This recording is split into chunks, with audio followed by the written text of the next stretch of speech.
রাজশাহী বিশ্ববিদ্যালয়ের শিক্ষার্থীদের স্থগিত হওয়া জুলাই ৩৬ মুক্তির উৎসব আগামীকাল শুক্রবার অনুষ্ঠিত হবে। বিশ্ববিদ্যালয় স্টেডিয়ামে বিকাল ৩টা থেকে শুরু হবে অনুষ্ঠানের কার্যক্রম। আজ সংবাদ সম্মেলনে এ তথ্য জানান সমন্বয়ক সালাউদ্দিন আম্মার। কনসার্টে মিউজিক ব্যান্ড, আর্ট সেল ছাড়াও থাকবে মুক্তির গান, সাংস্কৃতিক পরিবেশনা, স্মৃতিচারণ ও ডকুমেন্টারি প্রদর্শন। এছাড়াও অনুষ্ঠানকে কেন্দ্র করে নেওয়া হয়েছে নিরাপত্তা, তাই মানতে হবে কিছু নিয়ম।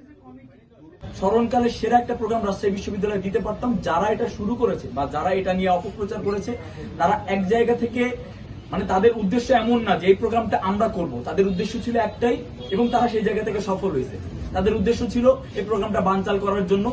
সেই জায়গা থেকে আমাদের অ্যারাউন্ড 10 থেকে 10.5 লক্ষ টাকা স্পন্সর ক্যান্সেল হয়ে যায়। গত 72তম ব্যাচ শিক্ষার্থীদের জন্য ভর্তি ফর্মের ফটোকপি গেট পাস হিসেবে গণ্য হবে। গেট খোলার সময় দুপুর 3টা। দুটি গেট দিয়ে প্রবেশ করা যাবে। ভিআইপি মেইন গেট দিয়ে ছেলেরা প্রবেশ করবে, আর দ্বিতীয়টি হলো বিজয় 24 হলের পাশের গেট দিয়ে মেয়েরা প্রবেশ করবে। যেহেতু নিরাপত্তা জনিত কারণে বডি চেকিং থাকবে, তাই আলাদা গেট দিয়ে প্রবেশ করবে। মনিরুল ইসলাম, ডেস্ক রিপোর্ট, স্কাই বাংলা।